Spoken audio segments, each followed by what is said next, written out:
Impurity defect में बच्चों doping होती है। और डोपिंग का मतलब देखो क्या होता है कि जब किसी भी इम्प्योरिटीज़ को हम क्रिस्टलाइन सब्सटेंस में ऐड कर देते हैं तो उसे हम बोलते हैं डोपिंग। ओके, एक एग्जांपल मैं जैसे देती हूँ। और कभी कभी देखिए इम्प्योरिटीज़ ऐड करने के कारण उसकी प्रॉपर्टी भी जो है चेंज हो जाती है। तो एक एग्जांपल जैसे सपोज़ मैं दे रही हूँ, हम आज के टाइम में प्योर चीज़ चाहते हैं, लेकिन अगर प्योर डिस्टिल वाटर यदि हम लेते हैं इन्वर्टर की बैटरी में तो उसमें कंडक्टिविटी नहीं होती है, ठीक है। या उसमें थोड़ा सा नमक ऐड कर दें NaCl, या बच्चों को एसिड मिला दें H2SO4, वो नॉन वॉलेटाइल एसिड है, यदि वो मिक्स कर देते हैं ऐसा इम्प्योरिटीज़ तो उसकी कंडक्टिविटी बढ़ जाती है।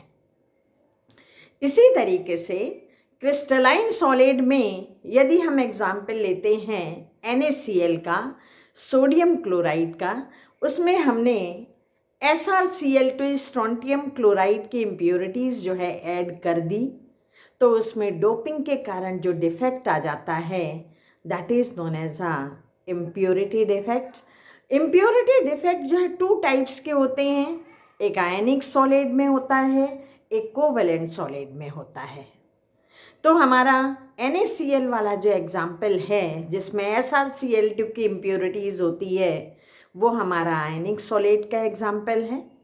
ओके, इसी तरीके से सिल्वर क्लोराइड में कैडमियम क्लोराइड की इम्प्योरिटीज़ करके हम डोपिंग कर देते हैं, तो जिसके कारण उसकी भी प्रॉपर्टी बच्चों चेंज हो जाती है। बच्चों मैं मोस्ट इम्पॉर्टेंट चीज़ एक ये बोलना चाह रही हूँ जो कंपटीशन वगैरह में भी पूछी जाती है।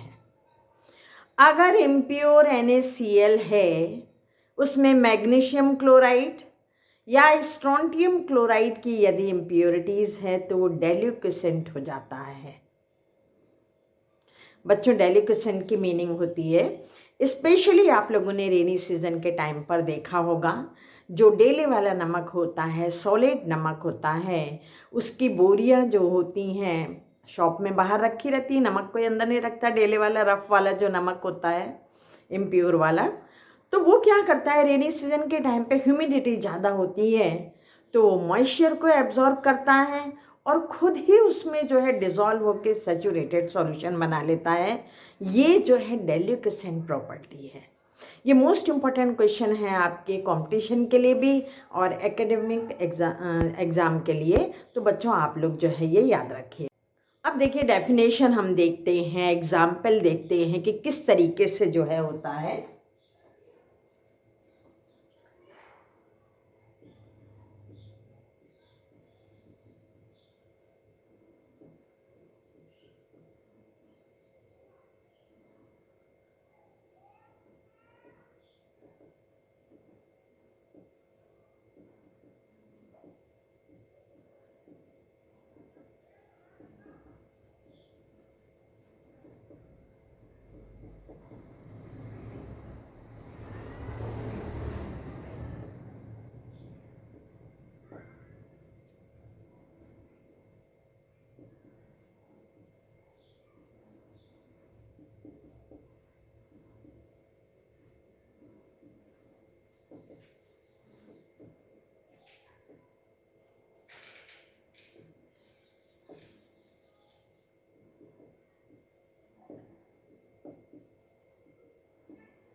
अब बच्चे 2 टाइप्स का होता है।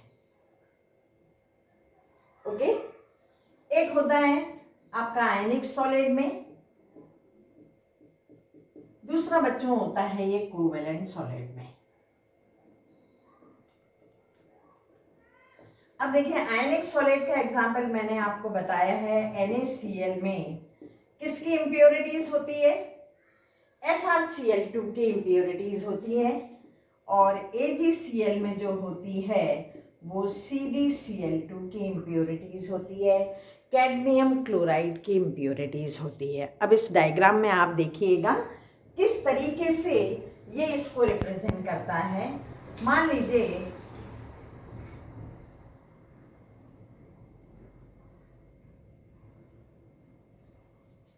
यहाँ आपने NaCl, NaCl,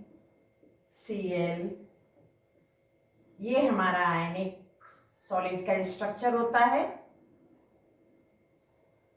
ओके, अब बच्चों इम्प्योरिटीज आपने ऐड की है और वो इम्प्योरिटीज जो आपने ऐड की है वो क्या है, Sr की है। अब Sr देखिए क्या करता है, दो इसको सोडियम को रिप्लेस कर देता है और एक जगह पर खुद अपनी पोजीशन को गेन कर लेता है, क्योंकि एक Sr की वैलेंसी +2 होती है और +2 को मेंटेन करने के लिए दो सोडियम को से डिस्प्लेस करना होगा। तो देखिए डायग्राम में एक यहाँ से Na रिमूव किया है, एक यहाँ से बच्चों रिमूव कर दिया है और एक प्लेस पर Sr ने ऑक्यूपाई कर लिया, जिसके कारण इसको डोपिंग डिफेक्ट, इम्प्योरिटी डिफेक्ट बच्चों जो है नाम दे दिया। ओके, तो ये एग्जाम्पल बच्चों याद रखिएगा। छोटी मोटी चीज़ें हमें याद रखने की ज़रूरत होती है जो स्पेशली 1 मार्क्स में आपको बोर्ड में पूछी जाती है और कंपटीशन में भी बेटा MCQ के फॉर्म में जो है आती है। ओके, अब देखते हैं हम लोग कोवैलेंट सॉलिड। अब बच्चों हम लोग देखते हैं कोवैलेंट सॉलिड में इम्प्योरिटी डिफेक्ट क्या है। बच्चों आपने मेटलॉइड पढ़ा होगा जिसमें सिलिकन, जर्मेनियम, आर्सेनिक, ये एंटीमनी, ये स्टिलोरियम, ये हमारे मेटलॉइड्स होते। स्पेशली हम जो यूज़ कर रहे हैं यहाँ पर वो हमारा 14 ग्रुप का एलिमेंट है, वो सिलिकन है। ये एक नॉर्मल स्ट्रक्चर है। बच्चों कोवैलेंट सॉलिड में जो इम्प्योरिटीज ऐड की जाती हैं उससे उनकी कंडक्टिविटी बढ़ जाती है। ये 2 टाइप की होती है, इंट्रिंसिक भी होती है। इंट्रिंसिक जो है क्या है, प्योर सिलिकन में होता है लेकिन वो डायरेक्टली प्रोपोर्शनल टू टेम्परेचर होगा। प्योर सिलिकन का यदि सेमीकंडक्टर हम बनाते हैं, इंट्रिंसिक टाइप सेमीकंडक्टर यदि बनाते हैं तो वो टेम्परेचर से अफेक्टेड होता है। मान लीजिए 0 है तो वो काम नहीं करेगा और यदि थोड़ा टेम्परेचर बढ़ रहा है तो थोड़ा सा काम करेगा।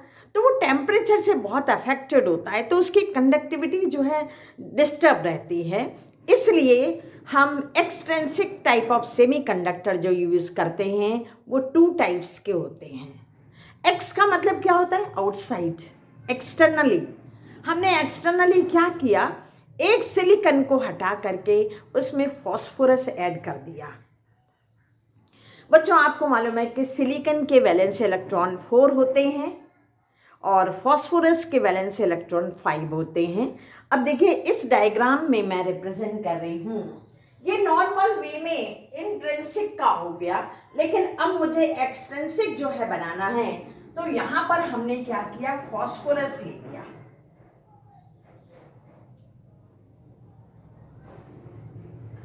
फॉस्फोरस के आपके 5 वैलेंस इलेक्ट्रॉन होते हैं। अब बच्चों देखो 4 सिलिकन ने 4 फॉस्फोरस के इलेक्ट्रॉन के साथ में सिंगल बॉन्ड से कोवैलेंट बॉन्ड तो बना लिया, लेकिन फॉस्फोरस का एक इलेक्ट्रॉन फ्री इलेक्ट्रॉन जो है हो गया।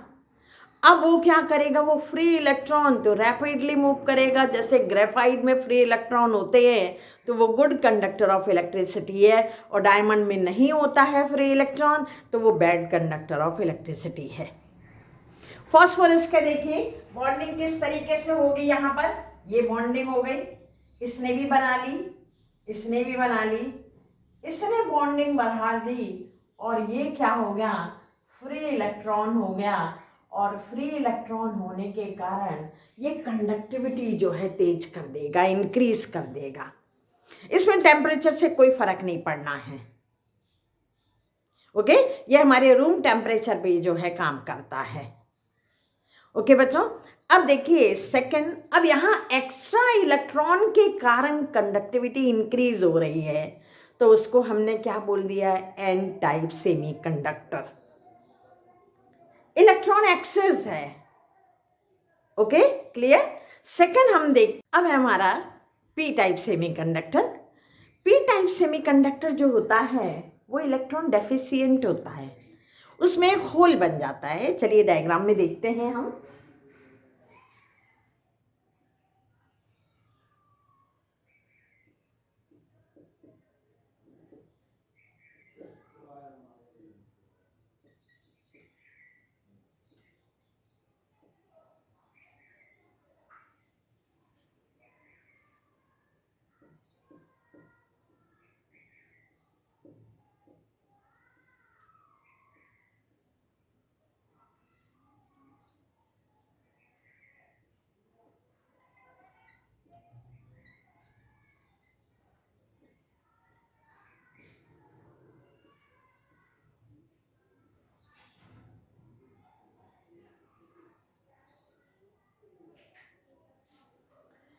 अब बच्चों देखो, बोरॉन आ गया, उसमें 3 इलेक्ट्रॉन है, वैलेंस इलेक्ट्रॉन।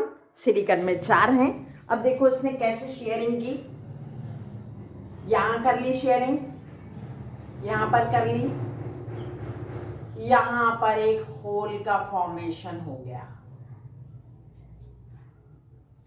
अब इस होल में जितने भी कोवेलेंट बॉन्ड होते हैं उसके इलेक्ट्रॉन्स जो होते हैं, फॉर्मेशन होता है, कभी कभी ब्रेक भी हो जाते हैं, तो उससे इलेक्ट्रॉन आकर के होल में जो है जंप मारते हैं और उस होल के कारण उसकी कंडक्टिविटी इंक्रीज कर देते हैं। तो इस टाइप के सेमीकंडक्टर को बोला जाता है P type semiconductor. Okay, clear.